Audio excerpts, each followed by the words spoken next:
what sort of hole does it create if he's not able to play? Well, first of all, I haven't seen him yet, so I don't know. Second thing is it gives another guy an opportunity. One guy's misery is another guy's opportunity. So whether it's Bryce, whether it's Damian, whether it's Lance, it may end up having to play Keon more minutes than my biggest thing for this whole team is sub yourself. Take yourself out of games. This isn't 8th grade. Just take yourself out, and if you do, you'll tell me I'm ready to go back, and you go back in. And I wondered, Myron Jones is on a hot streak right now.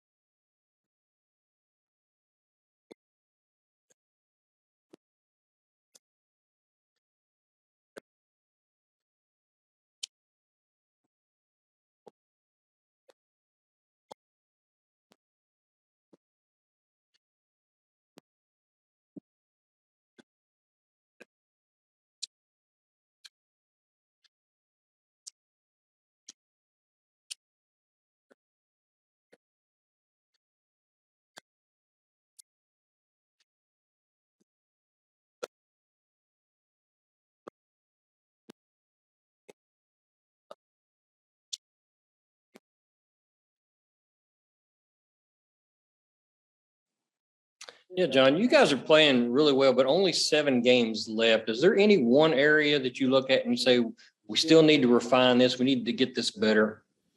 We just look, I've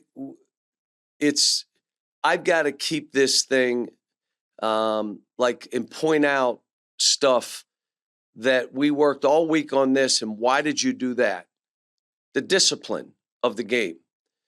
When you get in a hard-fought game, you can't make a whole lot of breakdowns because they make you pay. Good teams. They make you pay when you have no breakdowns. But with breakdowns, it's automatic. So we've got to clean that up. Here's the challenge I have. We got 23 days left to the regular season, 23 days. We got 7 games and 7 practices before the game. What can you do the day before a game? You're going to go 4 hours, okay? So that's 14 days. You have 3 days off. That's 17 days out of the 23.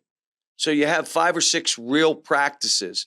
Question is, Bryce, Damian, maybe even Lance need us to compete against each other and scrimmage and do that.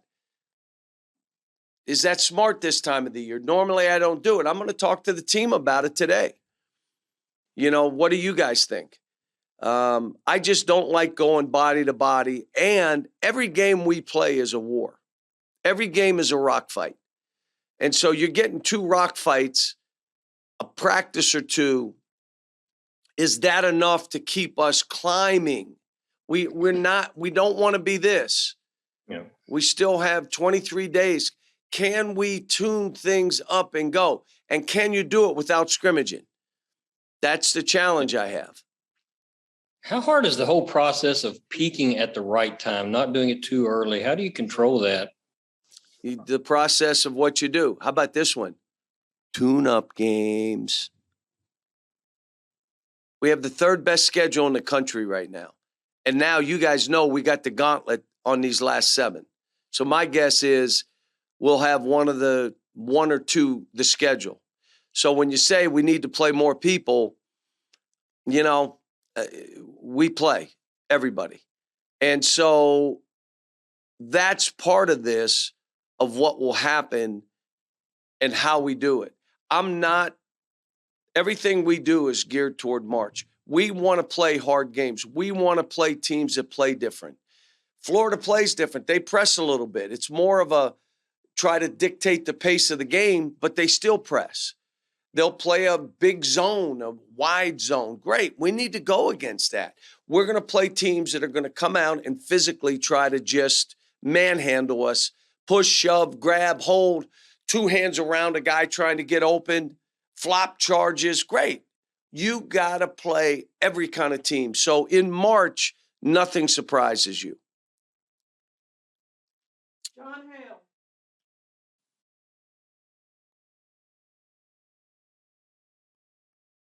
John, we can't hear you. All right, we'll go to Dick Gabriel.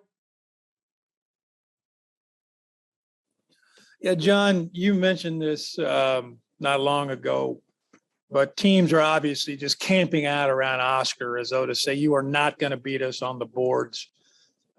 Is there anything you as a staff can do strategically, or is it just a matter of your kids sticking their nose in and helping? Well, I'm saying we're going to end up getting 40 rebounds. So even with what they're doing, he's getting 15. That's ridiculous. Okay. Do you really want him to get 40? Somebody else got to go in there and rebound. And that's why we're telling whether Jacob or Keon, their number one thing, if Bryce goes in and he doesn't rebound or they jerk rebounds from him, it's a hard game to play. I don't care what he does offensively. Defend and rebound, and you'll get a chance to stay on that court. Let the guards get you shots. That's what's happened for Keon. They are making the plays for him to get shots, and he's knocking them down because he can't. Bryce could be the same. Focus on rebounding and defense. But the kid, all that they're doing, and I know what you're saying, you're trying to be nice, but they're beating the crap out of him, and he's still coming up with 14. Sometimes there's 2 and 3 guys on him, which means where are the rest of you guys? Come on, get in there and rebound. Gary Graves. John, with this particular group of players, I mean, how has your advice about getting them their shots? I mean, why do you feel like this group is really responding to creating their own kind of offense and creating opportunities for themselves? Well, for each other. It's not, we had 25 assists last game. And the way we play, you know, you're playing for each other. You're creating for each other. And if everybody's creating for the other guys, it's a fun way to play. You know, we play with 2 point guards, which means you have 2 creators on the court. We need finishers. Guys, you got to make open shots, you know, and don't want to hear the excuse. Let's go. Make open shots. You don't have to make them all. You just can't miss them all. And, you know, we have a group that trusts each other, that has accepted roles. Hard in this game, man. Hard when you have really good players. We had 6 guys in double figures last game. Let's hope that continues. You know, like I said, Davion, I'm like, well, 6th man of the year. He is taking his role and he's starring in his role. Oscar is taking his role and he's starring in his role. Now, Keon being more physical, rebounding the ball, taking the clutter so he's not playing with the weight of the world on his shoulders. All of a sudden, he's starring in his role. How about Jacob? He's starring in his role. How about Steady Eddie Kellen?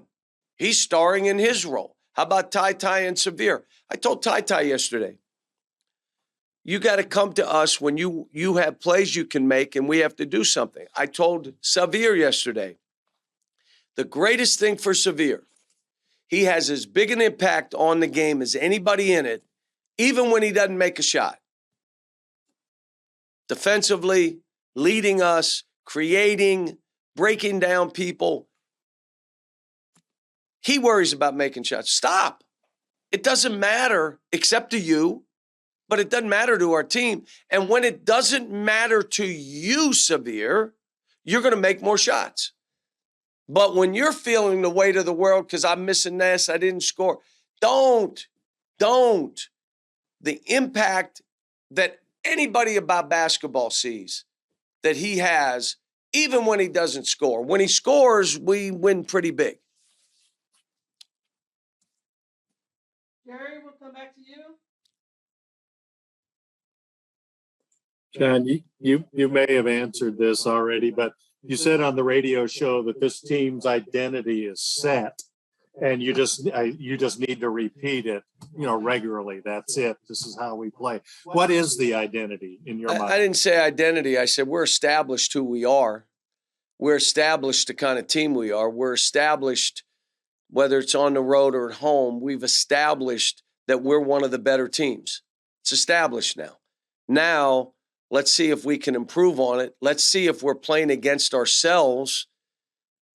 And let's practice and prepare in a way that we're not satisfied. We stay hungry, yet we're humble. We know Florida can beat us. We know they're good. They won 4 in a row. They struggled without the big guy. They lost some games. Well, he was out. What if Oscar were out? We'd lose some games. So they're good. They can beat us. But speaking about Oscar, how about Oscar goes to a grade school where there are kids in town from the Congo? And they said it was off the charts what he did. Davion, I can go down the line. How does anyone talk down on any of these kids? How do you talk down on them? How about this? Talk down on the program? If you're a fan of this program, and maybe you're not, whether you're reading it or listening to it, how talking down? I mean, I don't get it, but my thing is we have the greatest fans, which makes this job what it is. They're here for our kids. I can't tell you what I'm getting everywhere I go. I can't tell you what's coming in because this program is not me. This program, I'm in a rented seat. And if anybody makes it personal, that's them. But I'm telling you, our fans, don't listen to it, don't read it. Because it's about this program. This program is the gold standard. Coach Rupp did it for 40 years. Coach Hall, all the guys that followed him. The fans of this program aren't listening to that other stuff. And when these kids go do what they do, wow, it's big. We'll take 2 more questions. Dick Gabriel and then Daryl Bird. John, just to follow up on Daryl's question about peaking, your Kentucky teams, almost without exception, have peaked in March. And you did it at your other stops as well in Memphis and UMass. What was it like learning how to do that as a coach, learning how to make that happen? Because it doesn't happen organically. My thing has always been, and I'm winding it down so I can give away secrets right now, has always been fresh minds and fresh legs win at the end of the year. Fresh minds and fresh legs win, which means we're not having 2-hour film sessions, not doing it. I don't want to do it. We're not having 4-hour practices, not at the end of the year. We are what we are. We're established. We're just trying to get sharper and more consistent, more disciplined. Most of that is mental. The other thing I would tell you is for the entire season, I do not make one game bigger than another. I don't. You know, any game we play Louisville. Well, we didn't play them this year, but we're not making that game any bigger than Western Kentucky, Eastern Kentucky, Moorhead. We're not. Moorhead, by the way, has a big game this weekend. Coach Spradlin has done, Preston, unbelievable job. They got Murray. So both good teams. They could get 2 teams in the NCAA tournament, by the way. But anyway, I don't build one game up bigger than the other. There's no Newt Rockne talks prior to the game. You got to do this. And we're sweeping the floor and jumping on stuff. I don't do any of that. This is, let's become a machine. Everything is day-to-day improvement. Stay in the moment. Every game is big here because there may be some teams across the country that are winding it down. Let's get this over. Unless they play us. And then they say it'll make our season if we beat Kentucky. Let's go crazy. So every game is big. Daryl, finish us off. From one 63-year-old to another, happy belated birthday, which brings up the idea of this year seems to have rejuvenated you. How much longer you think you might do this? You were talking about you're winding down. You give away secrets now. Well, Look, this has been so much fun. The approach that these young people have taken, how they share. We got great kids, and their parents should be commended for the kind of kids we have here. And then in this recruiting process, we can't get away from who we are and what we're about. We can't sign guys just to sign them to get it done. This is different here. It isn't for everybody. That's not being arrogant. It's a different way that, like I said, these kids get prepared for the rest of their lives here, and not just in basketball and everything. What they're doing away from this court in this town and where they can make a difference. But also basketball-wise, the maturity of this group, I'm loving walking into practice. But I've had, out of my 13 years, probably 7 of the teams were this way, that we haven't had a bad practice this year. Now, I probably shouldn't say it. Maybe we'll have one somewhere, but we really have not. For the straight questions.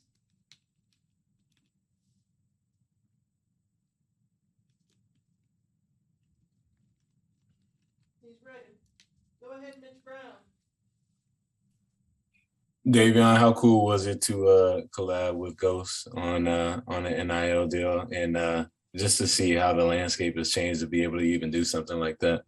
Yeah, it's been great. Like Ghost, he did a great job, and being able to partner with Richmond Road Vet Clinic, that was really big for both sides. Ghost really loves it there, and it's really just about a comfort thing and a match. And the whole partnership has been great with them. But I specifically remember, like, when I was, I may have been a freshman in college. Yeah, I was a freshman in college, and I had made my own shirts with my logo on the back, like a little logo I had made up, and my coach had, and I had posted on Instagram, not knowing any better. My coach had brought me in and was like, "Hey, we got to get rid of those. You can't sell those." And now, like, just to look how times have changed, it's crazy. So yeah, it's been good. On the basketball forefront, the way you guys were able to get 6 players in double figures in the last game of the midweek game, the way you guys are getting into sets quickly and the ball not sticking around, that's improved and progressed throughout the season. Do you feel like you guys have another level you can reach there? Like, you guys have all said that you feel like there's 5 more double figures on this team. Oh yeah, absolutely. I mean, you got to pick your poison every time you play us. I mean, everyone can do something special, and like I said, it's only been 6 of us that have reached that 20-point mark, but there's 5 other guys that can 100% do it. And that's the thing about this team and the way that the coaches put it together. When we all play to our strengths, it could be anybody's night, and that's why you come in and you have a deep roster like this, but everyone knows their role and mesh together. I mean, we're really just now tapping into ourselves, especially being able to play big games on the road and being able to play big games at home. I mean, everyone's going to bring their best game against us. So how we, fight back to that is, really showing our character every night. Tyler Thompson. Hey, Davion. So Calipari said that he thinks you should be the front runner for 6th Man of the Year. What does it mean to you to get that kind of praise from Cal, and what would you define your role as on this team? Well, first, I mean, I appreciate Coach. That means a lot to me. I put in a lot of time, and that right there is a bigger than me award, honestly, because coming in at first it was difficult, and I had to have my teammates be able to help me. I had to have my biggest supporters be able to help me and let me know that, hey, this is what the team needs from you. And just for Coach Cal and the time and the energy that he's put towards me to help me really be able to define this role, for him to say that does mean a lot to me. And I'm just going to keep working. I can't decide, or we can't decide who's going to pick that award, but I'd love to have it. And, my role on the team is just to what you guys see every night. You bring energy, make shots, defend my guy, and just do what I can do to contribute to winning. Jerry Tipton. Davion, I'm getting old, so I hope you can speak a little louder so I can hear you. All right. I'm wondering when's the last time you came off the bench and before this season and had sort of a sixth man role? Honestly, is this loud enough? Oh, yeah, I'll come closer. Honestly, I came off the bench before in my freshman year of college, but it wasn't a six-man role. I've never had a six-man role in my life, honestly. The times I did come off the bench, it was definitely warranted, I'd say. There was guys that was just honestly better than me at the time, and older guys in that sense. But this is my first time really being able to say, okay, my contribution should be accounted for every single game in terms of, what I'm responsible for, like a true six-man role. And, I've embraced it. It's been a really fun role once you figure it out. And, I look forward to going into every game and like I'm able to, see things that I wouldn't see if I were to start a game. But like I said, I mean, I'm comfortable with both things, and it's been really fun. This team is really special. And these guys that I'm playing with every day and these coaches, like, honestly, they're making what I do really fun for me. So I embraced it, and I'm looking forward to it every game. Yeah, this may be a stretch, but I wonder if you have like a sixth man role model that you sort of, tried to emulate or at least, appreciate the role better through him. Yeah, I mean, I wouldn't say I model my game after him, but like just his role and the way he's able to come in and immediately score the basketball and come in and whatever he does, he's providing, something for his team, and that's Lou Williams, and how he made the six man cool. Like, I mean, there's rap songs about him. There's, he really defined that role, and he made it cool for a lot of young kids and upcoming basketball players to want to do. Like, the immature person would laugh like, "Oh, you coming off the bench," or but Lou made it so cool, and it's and it is what it is. It's a part of the game. Aaron?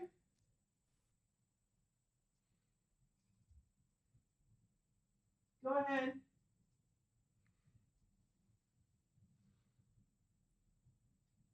Aaron, we can't hear you.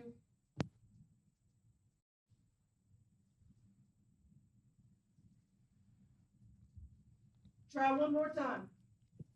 Do you got me? Okay, sorry about that. Davion, what stands out about what Florida's doing lately? They've won 4 in a row, and what kind of just stands out about them on tape?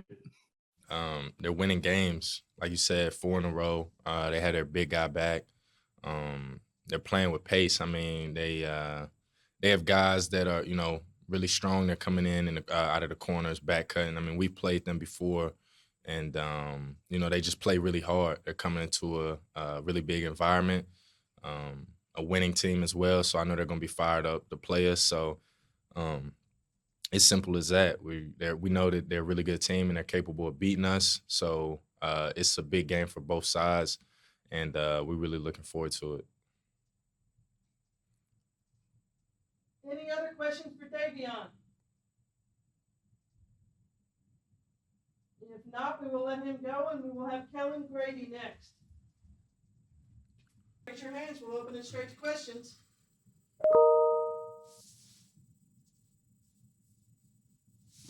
Jerry, go ahead. Yeah, Kellen, Coach Cal was saying that, wait a minute, I messed up here. Sorry. Coach Cal has said that you guys have kind of established who you are, and it's just a case of being consistent with it and improving it. What is that identity, for lack of a better word, that you think you guys have established? I think we've got a very complete team. And I think the biggest thing for us and what oftentimes leads to a great team is a team in which everyone is aware of their roles, and their sole focus every game is to star in that role. And I think that we've done an exceptional job of that really since around Christmas, but I think it's especially progressed throughout the league so far. I think one of the things that makes us dangerous, and I think I said this the last time I was here at the presser, was we've got 5, 6, 7 guys that are capable of going for 20 each night. But even within that potential, we're still fulfilling our roles while doing so. And some nights, some guys get hot, and the way the game goes allows for one player to get off a little bit. But I just think for the most part, guys have really bought into our team and to what the coaching staff asks of each player. And I think that's why we've seen the success we've seen. And I wonder too, Coach Cal says he's calling you Steady Eddie now. It's not just him, it's the whole team now. So now I got to deal with that team. and Granddad. But I'm sorry, go ahead. Well, how do you explain your consistency, your steadiness? I think in part it's a testament to what I just spoke about. I'm aware of what I'm supposed to do, what my role is. And, after he called me out, he just said, you go in and you do your thing every game. And I think the coaching staff can count on me. So I'm just messing that. Steady Eddie is fine with me too. As long as I'm consistent, and that's why they're calling me that, I'm good with it. Thanks.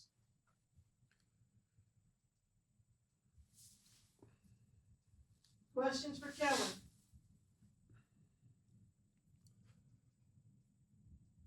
Go ahead, Tyler. Hey, Kellen, we asked Cal this. What do you think the team can improve on going into March? I think there are times where we can get a little sloppy with our decision making and our details. Like in the South Carolina game, I think at halftime, I think they only scored like 13 points in the half court, but we gave them a bunch of second chance points and points off turnovers, and that can really come back to bite you as the season goes along, and stuff like that can frankly lose you a game in March, I think. But I think the thing where we can still keep our heads high with regards to that is that stuff usually happens in spurts. And a lot of times if a media timeout's coming or Cal calls a timeout or we have halftime to regather ourselves, we usually correct those things and end up doing well enough to win the game. So I think despite the fact that we're doing so many things well as a team right now, and we've got all our rotation guys have really bought in, and guys are excited to start on their roles. I think there are a few things that we can touch up on, and so we can have a full 40. I think that's the biggest thing we can try to continue to improve on.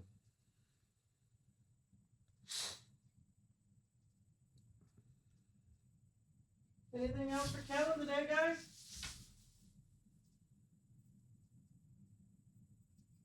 If not, we will let him go. Thank you all so much. We'll see you at Rep tomorrow. All right. That was easy. Last time we talked for 20 minutes, so I think they just like are good.